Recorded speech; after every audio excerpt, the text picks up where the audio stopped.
Sabe aquela sensação de ter uma barreira invisível que simplesmente impede a gente de avançar? Pois é, hoje a gente vai mergulhar fundo para entender o que são essas muralhas internas e, mais importante, como é que a gente pode finalmente derrubar cada uma delas para viver em liberdade.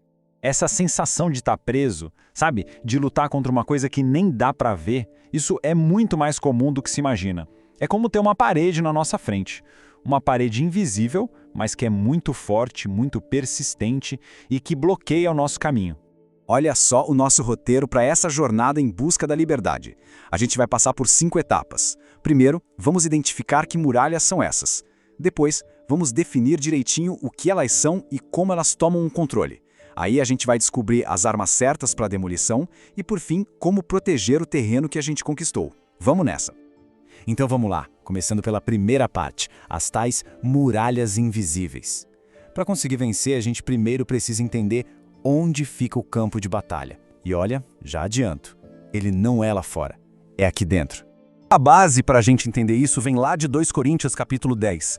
O texto nos dá uma chave fundamental. A vida acontece aqui fora, no mundo físico, claro, mas as batalhas mais importantes, aquelas que realmente definem o jogo, não são contra pessoas ou situações. Elas acontecem dentro de nós, na nossa mente e no nosso coração. Ok, então que nome a gente dá para essas muralhas? O termo que a gente usa é fortalezas espirituais. Mas, na prática, o que isso realmente significa? Vamos analisar isso agora. Uma fortaleza espiritual não é algo físico que a gente possa tocar. É uma construção. Uma construção mental ou emocional, sabe? Aquele padrão de pensamento que parece que nunca vai mudar, que parece inabalável, mas que no fundo é falsa. Ela é construída com ideias e experiências que batem de frente com a verdade sobre quem Deus é.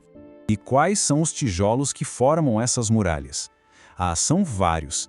Desde mentiras que a gente internaliza, feridas do passado que nunca cicatrizaram direito, até decepções que vão se acumulando.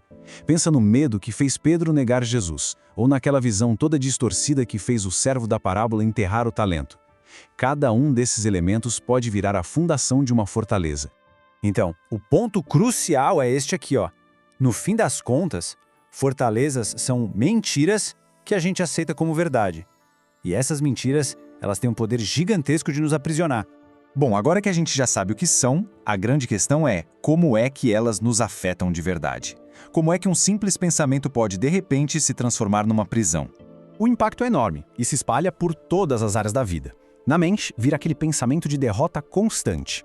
Nas emoções, se manifesta como rejeição, como ansiedade. No comportamento, pode virar aqueles ciclos viciantes que parecem impossíveis de quebrar. E claro, isso afeta tudo, a vida espiritual, os relacionamentos, as finanças e até o casamento. Vai criando barreiras de desconfiança e isolamento. Para a gente entender bem como uma brecha pequena pode virar um problemão, tem uma ilustração perfeita. É a história do prego. Tudo começa com um homem que vendeu a casa dele, mas com uma condição um tanto quanto peculiar. Ele exigiu manter a propriedade de um único prego na parede. O novo dono pensou, ué, que mal tem, é só um prego, né? E aceitou o acordo. Só que aí, o antigo dono começou a usar o seu direito. Ele passou a pendurar todo tipo de coisa naquele prego. Começou com objetos sem valor, mas depois ele passou a pendurar carcaças de animais em decomposição. O resultado? O cheiro, a contaminação, deixaram a casa inteira inabitável. Aquele preguinho, aquele pequeno espaço que não foi totalmente entregue, foi usado para destruir todo o ambiente. É exatamente assim que as fortalezas funcionam. Essa história forte nos leva a uma declaração, a uma decisão. Reconhecer quais são os pregos na nossa vida, aquela mágoa guardada, aquele pecado escondido, aquele pensamento de derrota, é o primeiríssimo passo para finalmente arrancar todos eles. Agora sim, chegamos na parte mais importante. Como é que a gente derruba essas muralhas? A boa notícia é que não estamos de mãos vazias. Existe um verdadeiro arsenal de armas espirituais à nossa disposição.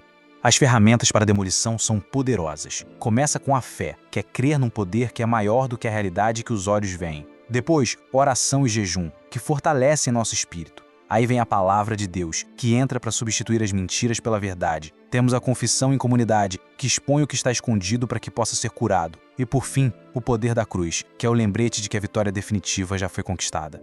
E olha só que interessante como isso funciona na prática. É uma dinâmica de batalha mesmo. A fortaleza vem com a mentira. Você não é digno de amor. Aí a gente pega a arma da palavra e responde com a verdade de Jeremias 31:3. Eu te amei com amor eterno. A mentira diz, você nunca vai superar isso. A verdade de 1 João 4:4 responde, maior é o que está em vós do que o que está no mundo. Tá vendo?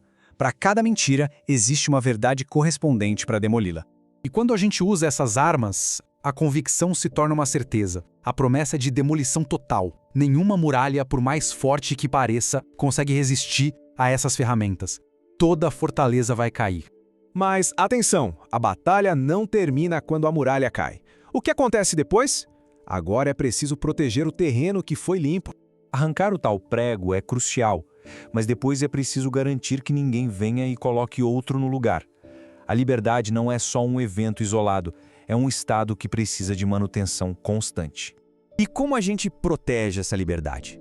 Com práticas contínuas, hábitos, estar em comunidade para não se isolar, servir para quebrar o egoísmo e achar propósito, perdoar para não ficar preso ao passado, meditar na palavra para encher a mente de verdade todo dia, testemunhar as vitórias para fortalecer a fé, adorar para mudar o foco do problema para a solução e, claro, buscar santidade, evitando ativamente os ambientes que podem reconstruir as velhas muralhas.